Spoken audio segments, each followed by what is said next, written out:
Hi, everybody. Welcome to the Building People, the show where we spotlight the career journeys and the hard-won lessons of the people who keep Britain's buildings running. I'm Paul McCorkadale. I'm CEO at Grid Edge, and our guest today is Stuart Dunlop, Sustainability and Impact Lead at Marylebone Cricket Club, the owners of Lords, the home of cricket. Stuart has built his career across environmental science and regulation from roles at the Scottish Government Protection Agency and Epping Forest District Council to leading pollution control and air quality at London Borough of Hackney. He now focuses on sustainability and accessibility at Lords, and he brings a grounded regulatory informed view of what it takes to run such an amazing sporting event and venue more responsibly, which is highly relevant to FM and built environment leaders, especially managing these complex estates. So, Stuart, welcome to the show. Looking forward to it. Thank you very much for having me, and great to be here. So, I wonder if you could take us back, maybe taking us right back into environmental science, politics, University of Stirling, and how did that interest then evolve into you got into environmental management and into the world that you're in just now? Give us a quick summary of your career and how you got from there to where you are today, Stuart. Sure. So I'm from a very rural part of the west coast of Scotland, called Loch Gilphead, and I guess my interest in environment and environmental protection stemmed from growing up in a place where the environment really plays a big role in your kind of formative years, really. There's not a huge amount to do, I would say, in the west coast, as you're probably aware. So if you can stomach the midges and the rain, you spend most of the time outdoors. When I realised that you could end up having a career and go to university and do a course which involved being outdoors in places like this, it was a bit of a no-brainer for me to get into it, really. So then I moved from Loch Gilphead over to Stirling University to study, as you say, environmental science and politics, and spent 4 fantastic years learning about the kind of connection between the environment and politics. And it was a few years ago now. It was back in 2008, and I think that particular topic has become super relevant nowadays. So it was really interesting to learn about it back then and see how it's evolved over the years. I thought you were going to tell us you did a degree in midges and basically, but it's so when you got through that, you've gone from quite a, I suppose, I'm not going to say they're different subjects, but a kind of evolving subjects in focus, and it's taken you down this line now in your careers. Yeah. So as you say, it's a bit random. So when I graduated, I ended up going back to Stirling and doing a master's, and it was then I managed to get a job for SEPA, so the Scottish Environment Protection Agency, as a bathing water sampling officer. And essentially what that involved was putting on a pair of wellies and wading out into like different seas all across Scotland, taking water samples, which, as you can imagine, again at that time of year, subject to weather, but it was a fantastic experience, and that really kind of started off the journey with regulation and compliance. And then I ended up moving down to London in 2017 and worked for Epping Forest District Council, which is just a wee kind of municipality just above London. And that was again involving water, and specifically around like land contamination and borehole management. So it was a similar field to the work at SEPA, but it mostly involved with working with a lot of landowners and seeing how actually they relied on the environment and what we could do as a local authority and as a regulator to ensure that everybody, one, had access to water, and two, that water was clean. And then from there, I moved down to Hackney Borough Council, and it was a similar, in my mid-20s, which was a lot of fun. And it was a similar concept to the previous 2 roles, but I worked in a lot more kind of stakeholder management and strategy design, specifically regarding air quality. And it was at the time when Sadiq Khan came into power as the Mayor of London and pushed through a lot of low emission zone and clean air policies. And one thing that I learned there is that one of the key aspects to getting a lot of this work over the line is engagement with people. So it's very well knowing the technical aspects of how something like this operates, but actually, if you struggle to communicate that to people, then there's not much point knowing all the science behind it effectively. And that really taught me a bit of a lesson really about how to engage with different stakeholders in different departments who let's just say it wasn't perhaps on the highest aspect of their priority list. So it's about speaking to people and empathizing and understanding their position so you can get your work over the line. And that really kind of put me in good stead when I ended up applying for the job at MCC and managed to chat my way into it somehow. And I've been there for 4 years since. And it's a similar kind of concept. It's a cricket club at the end of the day. And it's sustainability is part of how the club runs, but it's like first and foremost a major sporting venue.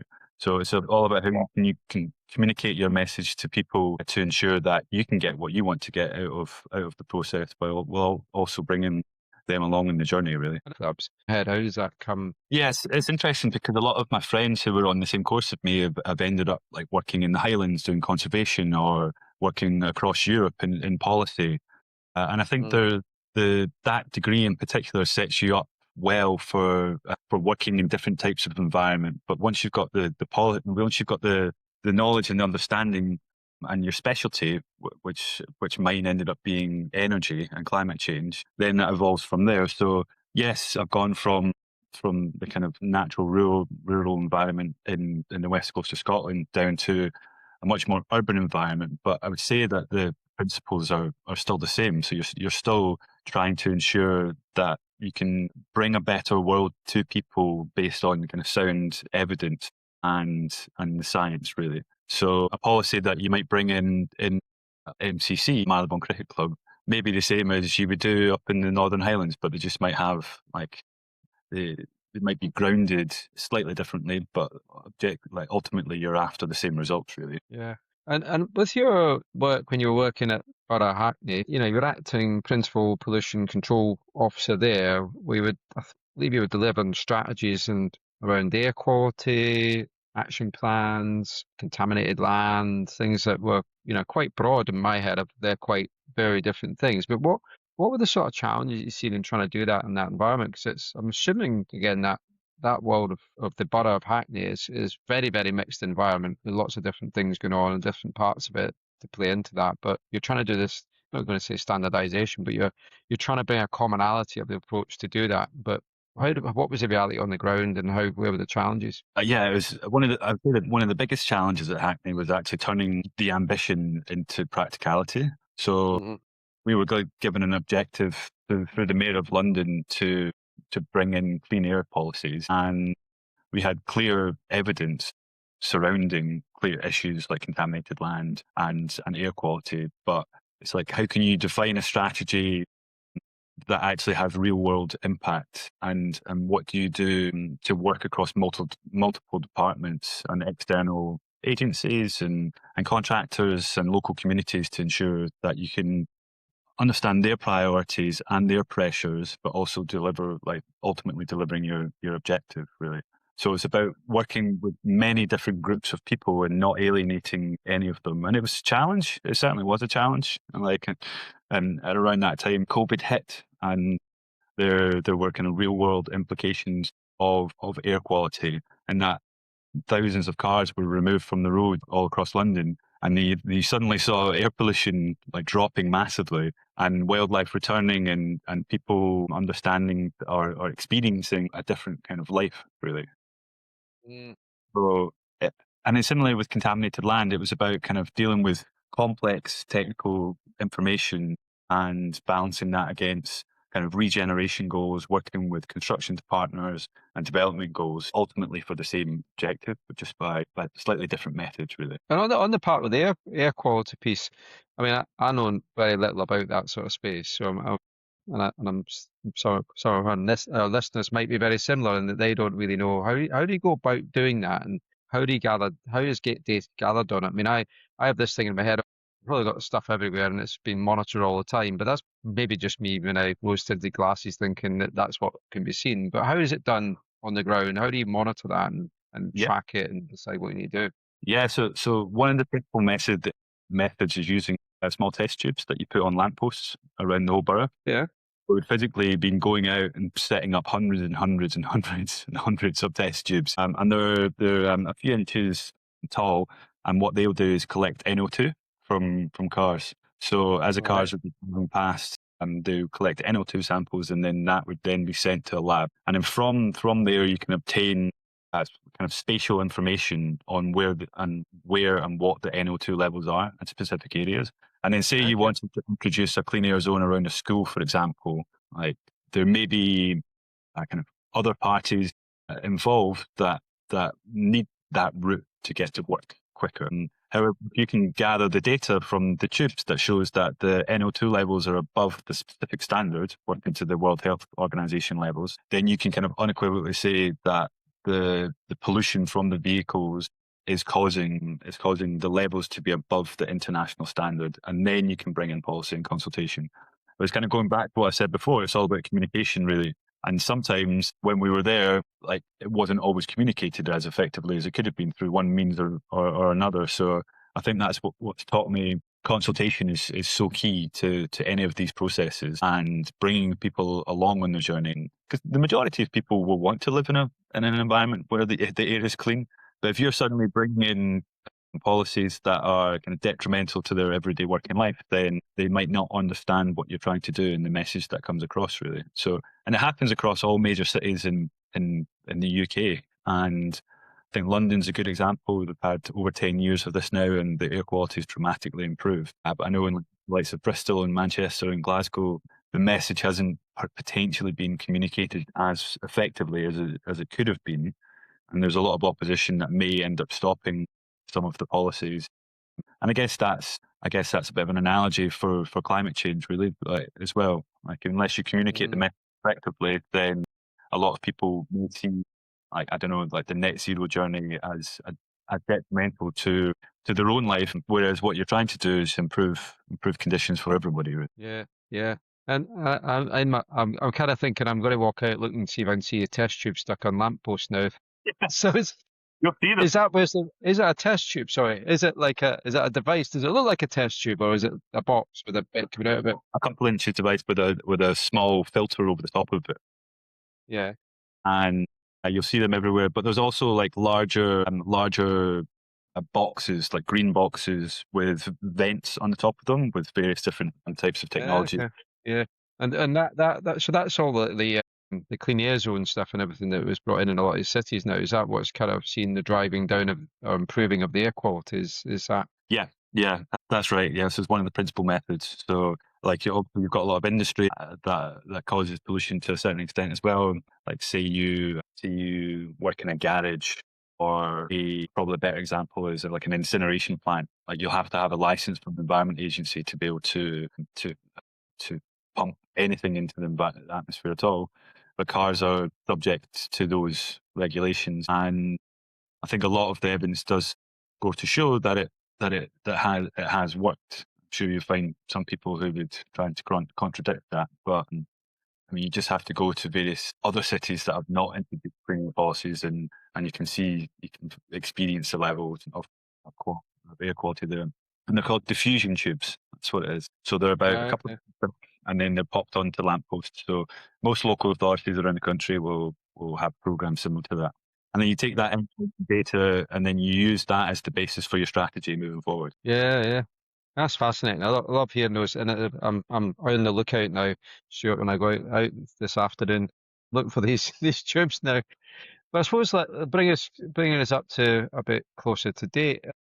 Since joining Marylebone Cricket Club in 2022, you've been responsible for things like energy, water management, carbon footprint reporting, waste recycling, and also the ground accessibility and welcoming people. The whole thing is all combined of how does this all work together. But have been a couple of impactful changes that have really driven. Has there been certain things that have really driven change to help drive that at Lords? And what did it take, I suppose, to make them happen, or even make them stick? Because that's sometimes forgotten about. People go, "Well, we made it go," and then the question is, did it keep going? Did people keep doing this thing? Do you keep improving? But give us a Yeah, bit yeah. of flavour on what's happened there, because it's a fascinating ground, and of the grounds that you've got, not just the Lords part, but you've got a number of facilities to look after. Yeah, true. And I think we're quite lucky in the sense that I'm quite lucky in the sense that we were the first sports club in the country to hire a sustainability manager. And that was back Right. in 2000. Wow. So, I mean, just when I was going to university. So it's been on the agenda for a long time, and it's kind of been embedded into how we operate as a business. And the way in which I like to split it up is that we've kind of got the club strategy and advocacy sides and use our unique position within the global game to advocate for change and use our platform for the better good. And then you've got the facilities management side, the estate, how you operate an estate, and it's quite a complicated estate to operate as well, because like the pavilion, for example, was built in 1814. So you've got huge old buildings, mixed use purposes that are kind of competing with challenges for another building on site that may have been opened in like 2021, 2022. So what do you do to like drive a net zero agenda in these buildings if they're so multi-purpose, multi-use? And I think the key thing that I've been able to do is introduce again strategies. So I introduced the net zero strategy for the club back in 2023. That was based on the UN Sports for Climate Action framework, which is a kind of gathering of a group of different sports clubs around the world. And what that has enshrined for us is net zero targets. So 2030 for scopes 1 and 2, which is our gas and our electricity at Lords pretty much. And scope 3, 2040.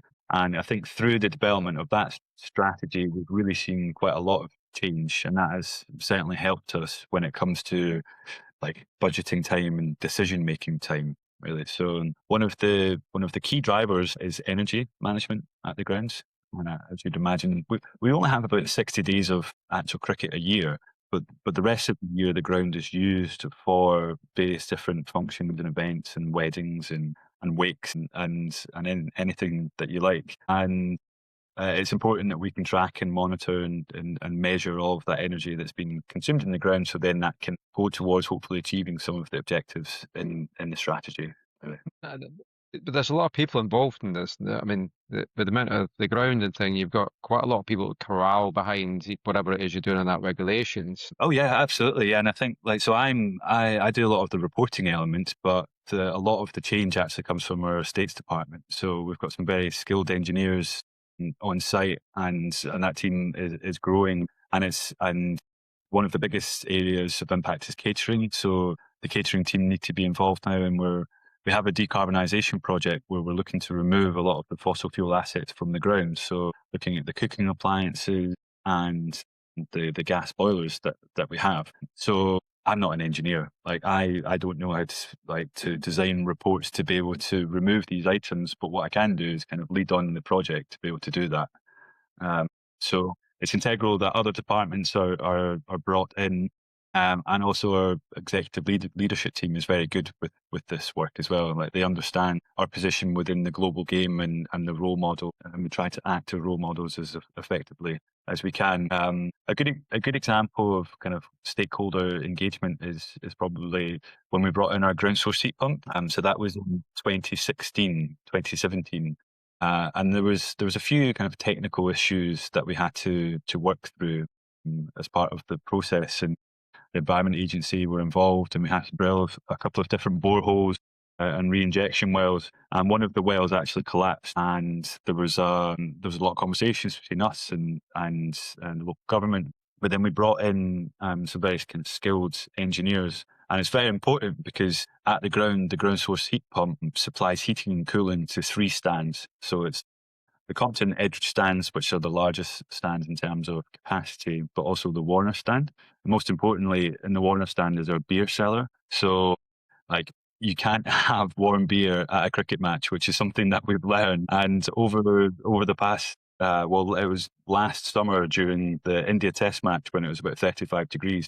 The ground source heat pump wasn't operating as effectively as it should have been. The flow rate wasn't as high, and it involved multiple stakeholders across the club to be able to ensure that we could increase that flow rate so that the beer could remain cold, so that the punters coming to the ground would still be able to enjoy themselves. Not that they wouldn't enjoy themselves just watching the cricket, but the beer plays a big part of it as well. And so what we had to do was get people on board and flush out the lines. And once the lines were flushed out, then the flow rate returned to higher standards, and then the beer could remain cold. So that obviously is an example of one aspect of how energy management and facilities management at the club has a knock-on effect for other departments. And there's multiple examples like that across the estate. So although it may seem on the surface just like kind of facilities management, there's a lot of kind of tangible impacts that you can have through trying to do something good for the club by bringing in renewable energy, but also needing to control that as effectively as you can.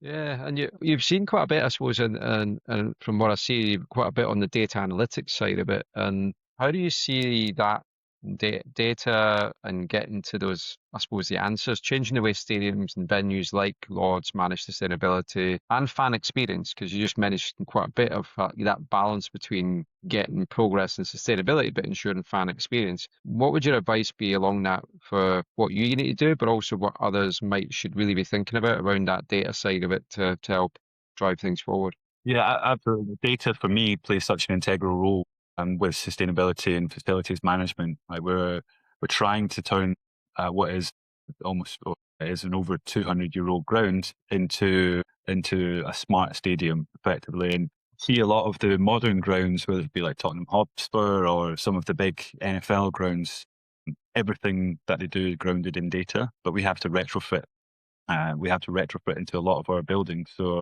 we've introduced building management systems over the years, which has significantly reduced consumption of energy.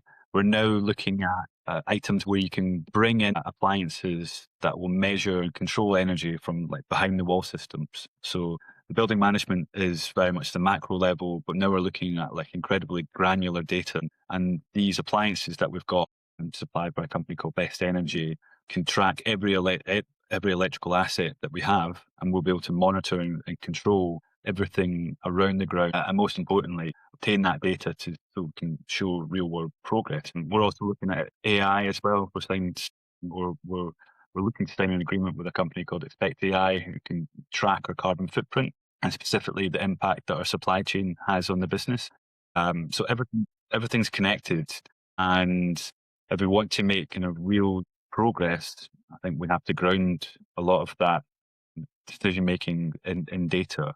And I think it's the same for people who are coming to the ground. Like if we're looking at other sustainability pieces like waste management, like it's really important that we have an understanding of the volumes of waste that are coming into the ground and then leaving the ground, so we can ensure that people have a pleasant environment to watch cricket in. The last thing that you want is bins overflowing, and that again is all grounded in data. So it's integral that we kind of harness that as much as we can, so we can continue like experiencing cricket there for another century to come, and we can ensure that people have the best experience possible when they're coming to watch cricket. Right? Yeah.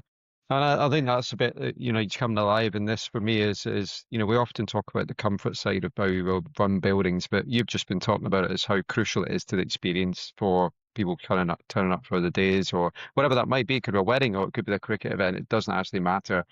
We're able to use this. And I suppose just as we kind of get close to wrapping up, I was just curious if there's anybody that's been through your career that's, I suppose, guided you, given you advice that, you found invaluable, and how that mentoring type or having people to go to really works for you, and whether that's something that also continues today for you. Yeah, I would say it's a few different people. I would say that I had some fantastic people like lecturers at university who guided me, and then when I joined the club, there was a chap called Russell Seymour who was the previous sustainability manager at Lords, and he was a bit of a trendsetter within the space, and he's gone off to teach at Loughborough University now in sports and sustainability. And in this country, especially, it wasn't really a piece before he did it. So he's certainly a role model within that space. And there's a few players who are certainly role models that you try to emulate. There's an Australian player called Pat Cummins, who's the Australian cricket captain, and he's a big sustainability advocate. And I've met him at the couple of times, and it's brilliant to see how they can use their position and their platform to kind of drive a more sustainable future. And there are hypocrites there are critics of him, but like fundamentally, he's using his position to be able to ensure that we can adapt and move forward, because it's certainly something that needs to happen within cricket and within our buildings, really. Yeah, it's. I suppose when I asked you that question, I wasn't expecting you to actually say some of the cricket players, but never wasn't aware. But that just shows you that trying to get that message out is so important, and actually people that have that face, have that visibility, is actually we probably should play on it a bit more and try and join the dots there to get them part of the journey as well, more in the wider piece. Yeah, 100%. I mean, some of these players are playing in almost 40 degrees heat in the UK now. And these are the people who are experiencing it out out in the wicket for 8+ hours at a time. And it's very important that they can use their position, their platform to be able to spread as much positivity as we can, really. Yeah, yeah. Well, Stuart, I know that you've got a World Cup to prepare for, a Cricket World Cup to prepare for on Sunday. So I know you've got a number of things to get on with today, but I really want to say just thank you so much for talking to us about sustainability in elite sport, these environments and what you've had experience of. And it's really a really challenging space. I'll need to find a reason to pop by and actually see that. I haven't been down to the Lords and to see it, so I'll need to permanently see that at some point. Your experience is invaluable, and what I would say to those listening today is whether you're running a big venue, sports venue, or anything similar, please reach out to Stuart. He's got a lot of experience in this space, and I'm sure Stuart would be willing to kind of advise people or give a bit of your insight. If everybody does a little bit of that, we move the whole country a little bit forward. But it's been an absolute pleasure to speak to you, and I look forward to catching up with you soon. Thanks, Stuart. Thanks, Paul. Take care. Thank you.